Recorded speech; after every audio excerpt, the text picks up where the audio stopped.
when pleasure is treasured அப்படின்னு போட்டிருக்கு. மகிழ்ச்சியை நாம் ஒரு பொக்கிஷமாக தேடும்போது, பொக்கிஷமாக நினைக்கும்போது என்ன ஆகிறது? இந்த உலகத்திலே ஆசைகள் எல்லாவற்றிற்கும் காரணம் என்ன என்றால், நான் எப்படியாவது பெருமகிழ்ச்சி அடைந்து விட வேண்டும், என் கண்களுக்கு பிடித்தவைகளெல்லாம் நான் வாங்குவேன், அதுதான் எனக்கு மகிழ்ச்சியை தரும்னு நினைக்கிறாங்க. ஒருத்தனுக்கு 50 வீடு இருக்குது, அப்போதும் அவனுக்கு ஆசை அடங்கவில்லை, இன்னொரு 100 வீடு நமக்கு வேணும் அப்படின்னு நினைக்கிறான். கடைசியில் அவன் எங்கே போய் படுக்கிறான்னு கேட்டிங்கன்னா, ஒரு கைத்துக்கட்டில் போய் படுத்துக்கிறான். ஒன்றுமே சொல்ல முடியல. என்ன சார் இவ்வளோ வீடு இருக்குது, பங்களா இருக்குது, இங்கே வந்து படுத்துருக்கீங்க, எனக்கு இங்கே தான் வேறு என்ன பண்ணுறது, இதெல்லாம் படுக்கணும்லாம் இருக்குது அப்படிங்கிறான்.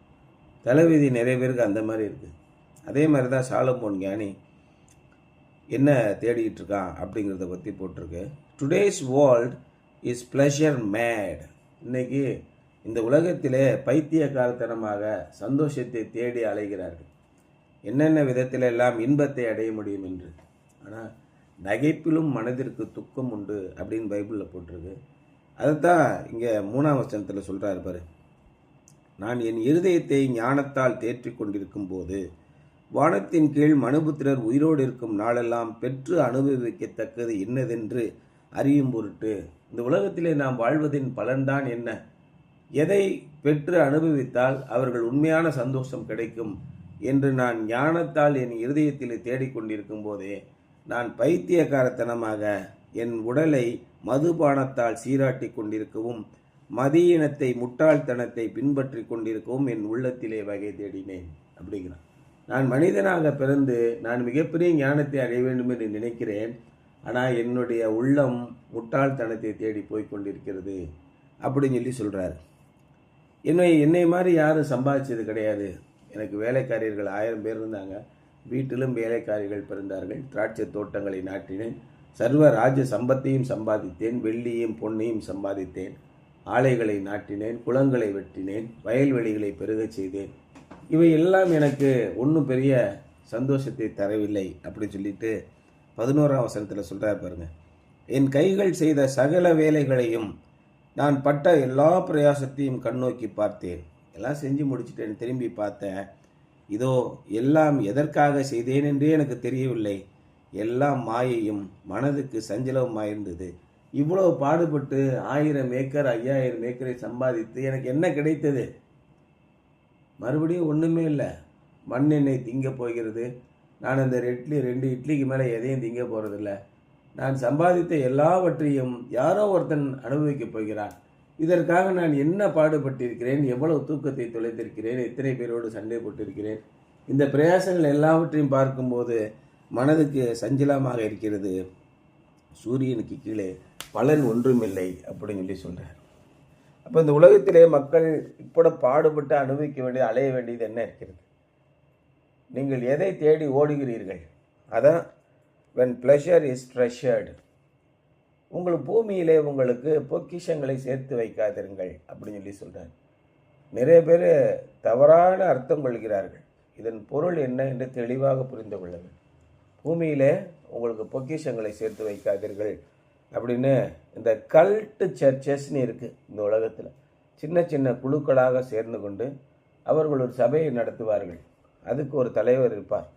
மக்களை எல்லாம் என்ன பண்ணுறது, கொள்ளையடிப்பது, லூட்டிங் த பீப்புள்.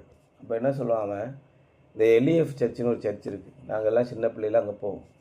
என்ன சொல்லுவாங்கன்னா, பூமியிலே உங்களுக்கு பொக்கிஷங்களை சேர்த்து வைக்காதீர்கள், இந்த உலக பொருளை நீங்கள் சம்பாதிக்கக்கூடாது. அப்புறம் என்ன செய்யணும், பிச்சை எடுங்க, போய் ஒரு வேலையும் செய்ய விட மாட்டானோ. போய் சார் சனிக்கிழமை ஃபாஸ்டிங் ப்ரேயர், ஞாயிற்றுக்கிழமை ஜபம், ஞாயிற்றுக்கிழமை ஈவினிங் ஜபம், புதன்கிழமை சாயங்காலம் மிட்வீக் ப்ரேயர் மீட்டிங்கு, இப்படி எல்லாத்தையும் நடத்திடுவாங்க. ஏதாவது ஒரு லீவு நாள் வந்துருச்சுன்னா அன்றைக்கி youth meeting, revival meeting, retreat, இப்படி போட்டு கொண்டுருவாங்க. ஒரு இடத்துக்கு போக முடியாது, ஒரு சொந்தக்காரனை பார்க்க முடியாது, இந்த உலகம் என்ன நடக்குதுன்னே பார்க்க முடியாது. அதுக்கு மேலே ஒன்று சொல்லுவானு பாரு, பூமியிலே உங்களுக்கு பொக்கிஷங்களை சேர்த்து வைக்காதீர்கள். அப்போ இந்த உலகத்தில் வாழ்கிறதுக்கு நம்ம வரலையா, சாவுரக்கா வந்திருக்கோம். அப்போ எந்த வசனத்தை எப்படி செய்கிறான் பாருங்க. அதான் இயேசு கிறிஸ்து சொன்னதை தவறாக புரிஞ்சுக்கிட்டாங்க. ஐஸ்வர்யவான்கள் பரலோக ராஜ்யத்தில் பிரவேசிக்க முடியாது அப்படி சொல்லி சொன்னார் இயேசு. ஏன் அப்படி சொன்னார்? அதை புரிஞ்சிக்க முடியல. அதைத்தான் இங்கே சாலமோன்னு சொல்கிறார். இந்த உலகத்திலே நான் பட்ட பிரயாசமெல்லாம் வேஸ்ட்டுங்கிறாரு. 3 வசனமும் ஒன்று தான். உலகத்திலே உங்களுக்கு பொக்கிஷங்களை சேர்த்து வைக்காதீர்கள் சொன்னது ஒன்று தான். ஐஸ்வர்யவான்கள் தேவனுடைய ராஜ்யத்தில் பிரவேசிப்பதில்லைன்னு சொன்னது ஒன்று தான். இங்கே நான் இந்த உலகத்தில் இத்தனை சம்பத்தையும் சம்பாதித்ததும் வீண் என்று சொன்னதும் ஒன்று தான். பொருள் பெருகினால் அதன் மீது உங்கள் நம்பிக்கையை வைக்காதிருங்கள். இதுதான் இயேசு கிறிஸ்து சொல்வது. நீங்கள் இயேசு கிறிஸ்துவை பின்பற்றும் போது, இயேசு கிறிஸ்துவுக்காக அநேக காரியங்களை செய்யும்போது, கல்வி கற்றோர் கல்வி கல்லாதோர்க்கே கடன் பட்டோர் கண் திறக்கவே. உங்களுடைய நோக்கம் என்ன? இயேசு கிறிஸ்துவின் சீடர்களாக எல்லாருக்கும் உதவி செய்வது. அதுதான் இந்த உலகத்திலே நீங்கள் நன்றாக படித்து பெரிய பதவிக்கு வருவதன் நோக்கம். நீங்கள் நிறைய ஆஸ்தியை சம்பாதிப்பதன் நோக்கம் என்ன? அநேகருக்கு நல்காரியங்களை செய்வதற்காக செலவழிப்பது தான் நோக்கம். நீங்கள் இந்த உலகத்திலே உக்ரானக்காரன்னு பைபிளில் போட்டிருக்கு, the managers of Jesus Christ. அப்போ the manager of Reliance company என்ன செய்வான்? he will have the sanctioning authority for 1500 crores. 1500 கோடியை அவனை நம்பி கொடுத்துருப்பாங்க. அவன் கையெழுத்து போட்டால் 1500 கோடி பில்லை யார் யாருக்கு கொடுக்கணுன்னு உண்மையாக அவன் செயல்படுவான். அப்போ அவனுக்கு என்ன கொடுத்துருப்பார் முதலாளி? பெரிய பங்களா இருக்கும், கார் இருக்கும், எங்கே வேணால் போகலாம், எங்கே வேணால் வரலாம். அவங்கள ஊட்டியில் இருக்க எஸ்டேட்டில் போய் ஒரு ரிலையன்ஸ் ரீஜினல் மேனேஜர் வரார் சார், அங்கே ஒரு 10 பேர் ரெடியாக நிற்பான். அங்கே ரயில்வே ஸ்டேஷன்லேருந்து அழைச்சிட்டு போவான், ரூம் போட்டு கொடுப்பான், சகல சௌபாக்கிய வசதிகளையும் அவனை அனுபவிப்பான் இல்லையா? அந்த ஓனர் என்ன சொல்லியிருக்காரு? அவை உண்மையுள்ள manager, he is the regional manager, அதனால் அவருக்கு எல்லா வசதியும் செஞ்சு கொடு அப்படிம்பார். அப்போ குமாரன் வரும்போது அவரை எதிர்கொண்டிருக்கிற உண்மையுள்ள உக்ரானக்காரர்களாக நீங்கள் இருக்க வேண்டும். தேவன் உங்களை ஆசீர்வதிப்பார். அந்த பொருள் உங்களுடையதல்ல. நீங்கள் மிகப்பெரிய வீட்டிலே இருப்பீர்கள், அந்த வீடு உங்களுடையதல்ல. இறைவன் உங்களுக்கு கொடுத்திருக்கிறார். அதை அநேக மக்களுடைய ஆசீர்வாதத்திற்காக நீங்கள் செலவிட வேண்டும். அதான் இந்த உலகத்திலே நாம் சம்பாதிக்கும் போது சாலமோன் சம்பாதிச்சான். என்னென்ன சம்பாதிச்சான்? மரங்கள் பயிராகும் தோப்புக்கு நீர் பாய்ச்சுகிறதற்கு குளங்களை உண்டு பண்ணினேன். வேலைக்காரரையும் வேலைக்காரிகளையும் சம்பாதித்தேன். வீட்டிலும் வேலைக்காரர் பிறந்தார்கள். எனக்கு முன் எருசலேமில் இருந்த எல்லாரை பார்க்கிலும் மாடு மாடு முதலான திரண்ட ஆஸ்திகள் இருந்தது. வெள்ளியையும் பொன்னையும் ராஜ சம்பத்தையும் மாகாணங்களில் உள்ள பொருள்களையும் சம்பாதித்தேன். எனக்கு முன் எருசலேமில் இருந்த எல்லாரை பார்க்கிலும் நான் பெரியவனும் திரவிய சம்பன்னனுமானேன். என் ஞானமும் என்னோடு கூட இருந்தது. மிகப்பெரிய ஆளாயிட்டேன். எல்லாம் கொடுத்தேன், எல்லாத்தையும் திரும்பி பார்த்தேன். இவ்வளத்தையும் சம்பாதிச்சு நான் என்னையா பண்ண போகிறேன்னு பார்த்தேன். இதோ பூமியின் கீழ் எல்லாம் மாயையாக இருந்தது. ஆனால் ஒரு மிஷினரி, எந்த மிஷினரியும் அப்படி சொல்லவே இல்லை. உதாரணமாக நீங்கள் வில்லியம் கேரி அவரை எடுத்துக்கோங்க. ஷெராம்பூர் யூனிவர்சிட்டியை கட்டினார். பல ஆயிரக்கணக்கான லட்சக்கணக்கான மக்கள் அங்கே கல்வி பயின்றார்கள். மிகப்பெரிய மாளிகைகள் அந்த யூனிவர்சிட்டிக்கு. அவர் தான் அதை கட்டி முடித்தார். ஆனால் இன்றைக்கி இவ்வளோ பெரிய கட்டி நான் வீணாக கட்டிட்டேன்னு சொல்லவே இல்லை. நான் அவருக்காக பெரிய காரியங்களை செய்தேன். நான் அவருக்காக பெரிய காரியங்களை எதிர்பார்ப்பேன். அதான் அவர் சொல்கிறார். கர்த்தரிடத்திலிருந்து பெரிய காரியங்களை எதிர்பாருங்கள். கர்த்தருக்காக பெரிய காரியங்களை சாதித்து பாருங்கள். எனக்காக நான் ஒன்றுமே இல்லை, எனக்கு ஒன்றும் வேணாங்க, எனக்கு என்ன தேவைப்படுது, ஆண்டவருக்காக செய்வேன். ஆண்டவருக்காக செய்வேன்னா உள்ளான அர்த்தம் என்ன? அநேக மக்கள் பயன்படும்படியாக நான் செய்வேன் அப்படின்னு சொல்லி சொல்கிறார். அதான் ரொம்ப முக்கியம். Today's world is pleasure made. பணம் சம்பாதிச்சிருச்சா என்ன பண்ணுவான்? தண்ணியை போட்டு காரை இங்கிட்டு அங்கிட்டு ஓட்டுறது, பெரிய புதுசாக கார் வாங்கிட்டு பகட்டை காண்பிப்பது. சரி, காண்பிச்சு என்னையா, ஒரு வாரம் கழிச்சு பாரு, காரு வீட்டில் அங்கே நிப்பாட்ட முடியல, அதனால் கொண்டு போய் அங்கே ஓரத்தில் நிப்பாட்டிட்டு வந்திருக்கேன். புதுசாக 26 லட்சத்துக்கு கார் வாங்கினேன், அதுக்கு என்ன பண்ணுறது? தங்க ஊசி நான் கண்ணிலையாக குத்திக்கிற முடியும்? அப்படி தான் இன்றைய உலகம் நடக்குது. ஒரு வாரம் மட்டும்தான் அந்த பகட்டு. Millions of people will pay almost any amount of money to buy experiences temporarily escape the burdens of life. இன்னைக்கு வாழ்க்கைக்கே சோத்துக்கே வழி இல்லை. ஆப்பிள் ஃபோன் தேவையா? ஆனால் அதை நம்ம பளிச்சுன்னு வெளியில் கேட்டுறக்கூடாது, குலவெறியாகிடுவாங்க. பெரிய கேமரா, 48,000 ரூபாய் கேமரா. அம்மாவுக்கு வாழ வழி இல்லை, அடுத்த நேரத்துக்கு சோத்துக்கு வழி இல்லை.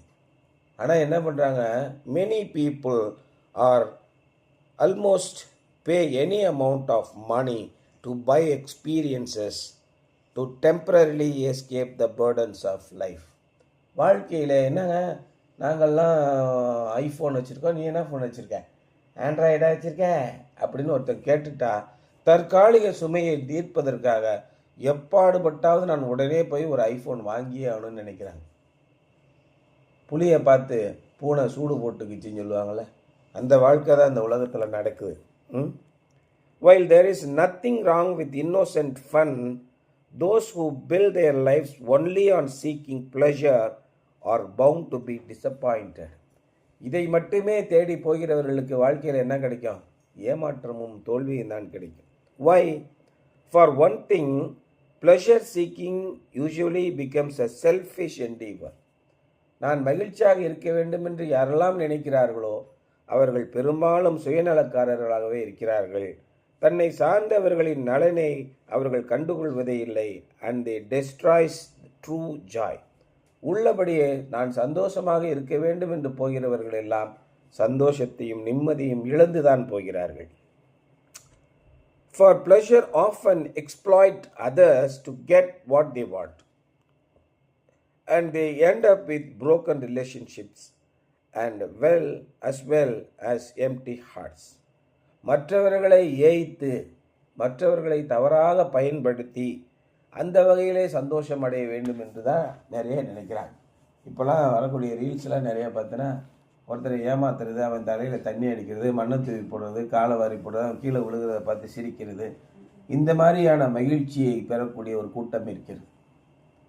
இந்த கூட்டத்தினர் என்ன பண்ணுறாங்க, அடுத்தவர்களை ஏய்த்து எவனையாகிலும் விழப்பின்னவில்லை என்றால் அவர்களுக்கு தூக்கம் வராதுன்னு பைபிளில் போட்டிருக்கு.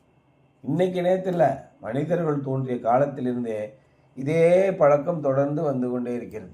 அவர்கள் நாய்களைப் போல ஊளையிட்டு ஊரை சுற்றி திரிகிறார்கள்னு போட்டிருக்கு. அந்த மாதிரி தான் இவங்க என்ன பண்ணுறாங்க, அடுத்தவர்களை தவறாக பயன்படுத்தி கடைசியில் என்ன ஆகுதுன்னா தி end up with broken relationships as well as empty hearts. கடைசியில் உறவினர்கள் எல்லாம் விலகி போய் விடுவார்கள்.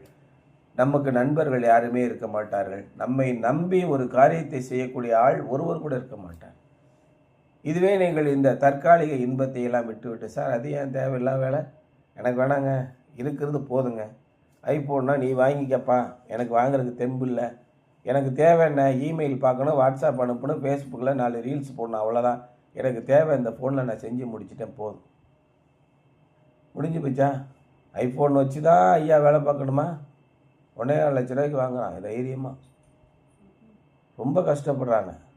அதேமாரி கேடிஎம் பைக் 1,75,000 வாங்குறான். வண்டி நிப்பாட்டுற கூட தகர கொட்டா இருக்குது. அந்த 1,75,000 2 லட்சம் 2.5 லட்சம் பணம் இருந்துச்சுன்னா அவங்க நல்ல அழகான ரூமே போட்டு பாத்ரூம் லெட்டின்னு கட்டியிருக்கலாம். பட்டையாக ஃபோன் வச்சுருக்கானோ, கடைசியில் வயலில் வந்து கக்குஸ் போய்கிட்டு இருக்கான், வீட்டில் கக்குஸே இல்லை. எவ்வளோ கேவலமான பிறவிகள் இருக்காங்கிற. தற்காலிக சுகத்தை நாடி போகிறவர்களுக்கு கடைசியில் வெறுமை தான் கிடைக்கும் அப்படின்னு சொல்லி சொல்கிறார். People are more important than things and thrills. நமக்கு கிடைக்கக்கூடிய பொருட்கள், அதே மாதிரி த்ரில்ஸ் அப்படின்னா என்ன, குதூகலம், இதை விட நம்மோடு இருக்கிற மக்கள் ரொம்ப முக்கியம். அதுதான் ரொம்ப முக்கியம்னு சொல்லி சொல்கிறார். We are to be channels, not reservoirs. இதான் ரொம்ப கிளியராக சொல்கிறார். நாம் இறைவனிடத்திலிருந்து வருகிற ஆசீர்வாதங்களை மற்றவர்களுக்கு கொண்டு போய் சேர்க்கிற ஒரு கால்வாயாகத்தான் நாம் இருக்க வேண்டும். நாம் ரிசர்வாயராக இறைவனிடத்திலிருந்து வர ஆசீர்வாதங்களை எல்லாம் நானே வைத்து கொள்ள வேண்டும், எனக்கு தான் ஆசீர்வாதம் வேண்டும் என்றால் உங்களுக்கு என்ன மிஞ்சம்? மாயை மாயை எல்லாம் மாயைன்னு சாலமோன் சொன்ன மாதிரி உங்களுடைய வாழ்க்கை வெறுமையாக இருக்கும். அதை ரொம்ப சிம்பிளாக சொல்லுவாங்க, ரொம்ப ரொம்ப எளிமையான ஒரு விஷயம். ரோட்டில் போகிறோம், யாரோ ஒருத்தங்க ஐயா ஏதாவது சாப்பிட கொடுங்க ஐயா அப்படின்னு கேட்குறாங்க. சும்மா ஒரு 10 ரூபா எடுத்து கொடுங்க அவங்ககிட்ட. நம்ம மனசுக்குள்ளே வரக்கூடிய சந்தோஷம் இருக்குது பார்த்தீங்களா, இது உலகத்தில் எங்கேயுமே கிடைக்காது. மிக ஏழ்மையாக இருந்த நிலையில் இருந்த நான் இன்னொருக்கு உதவக்கூடிய ஒரு நிலைக்கு வந்துவிட்டேனே, இறைவா உமக்கு நன்றி என்று நீ சொல்கிறீங்கல்ல, அந்த தருணம் தான் உலகத்திலேயே தேவனங்களை மிக மிக ஆசீர்வதித்த தருணம்.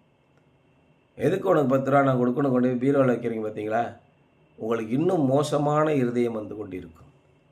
நீங்கள் சேனல்ஸ் ஆஃப் பிளெஸ்ஸிங்ஸ் அப்படி ஒரு பாட்டு இருக்குது. நீங்கள் இறைவனிடத்திலிருந்து பெறக்கூடிய ஆசீர்வாதங்களை மற்றவர்களுக்கு கொடுக்கக்கூடிய ஒரு வழிகாட்டியாக, வடிகாலாகத்தான் இருக்க வேண்டும் ஒழிய நீங்கள் you should not be as reservoirs. The greatest Joy comes when we share God's pleasure with others. தேவனுடைய சந்தோஷத்தை, நமக்கு கொடுத்திருக்கிற சந்தோஷத்தை மற்றவர்களோடு நாம் பகிர்ந்து கொள்ளும் போது மட்டும்தான் மிகப்பெரிய சந்தோஷம் உங்களுடைய உள்ளத்தை நிரப்புகிறது அப்படின்னு சொல்கிறார்.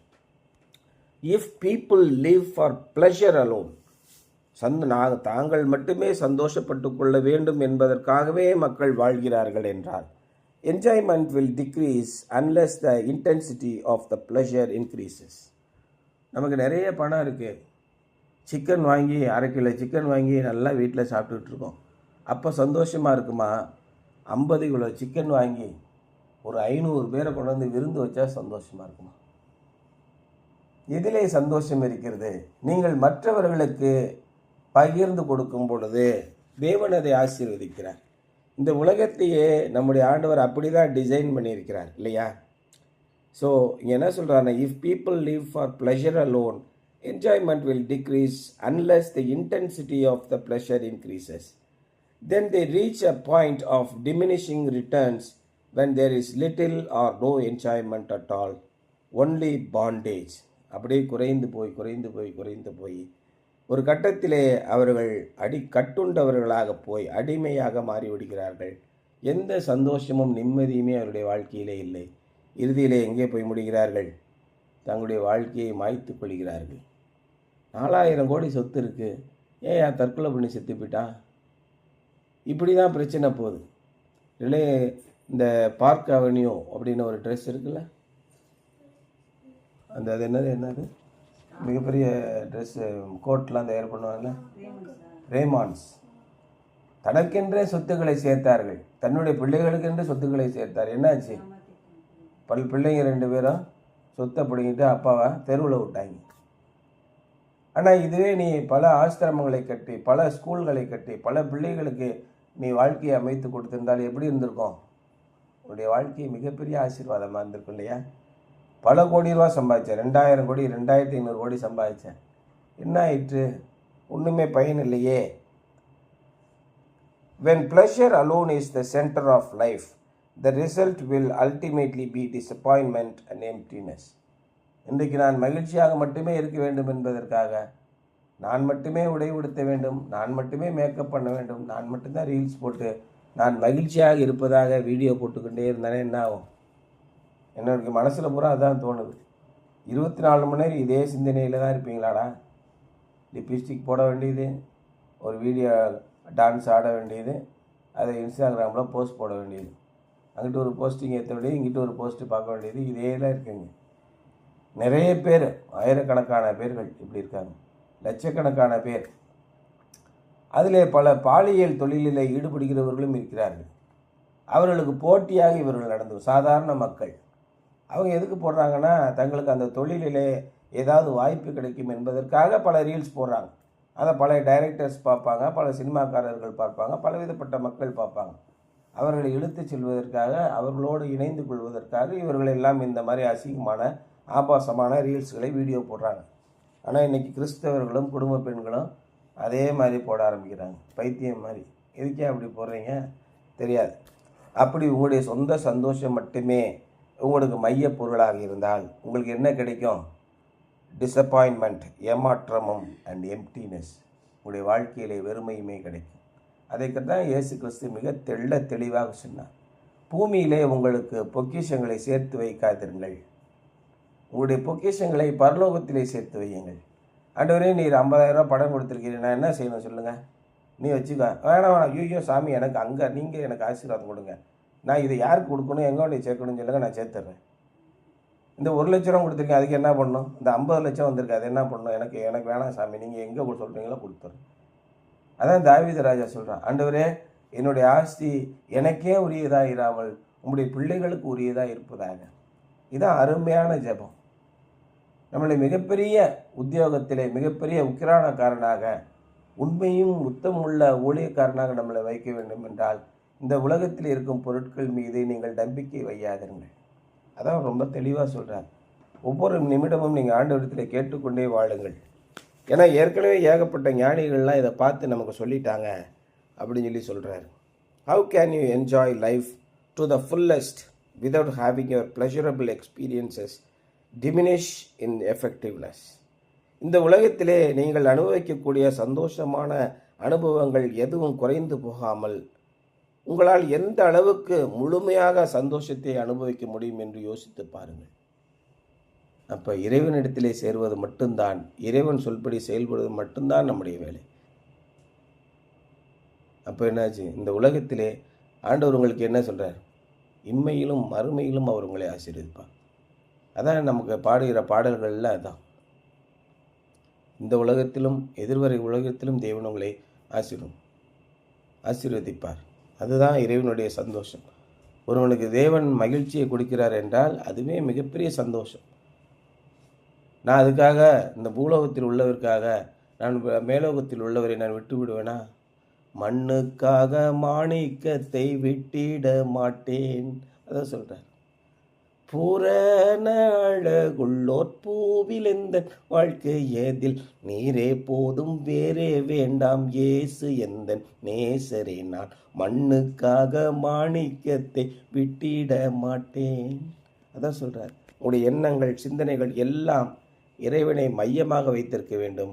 இந்த உலகம் தருகிற சந்தோஷத்தை சமாதானத்தை தேடி போகாதீர்கள். அப்படி நீங்கள் தேடி அதை பொக்கிஷம் என்று நினைத்தால் ஏமாந்து போய் வெறுமை அடைவீர்கள் என்பதுதான் இன்றைய சிந்தனை. சரியா?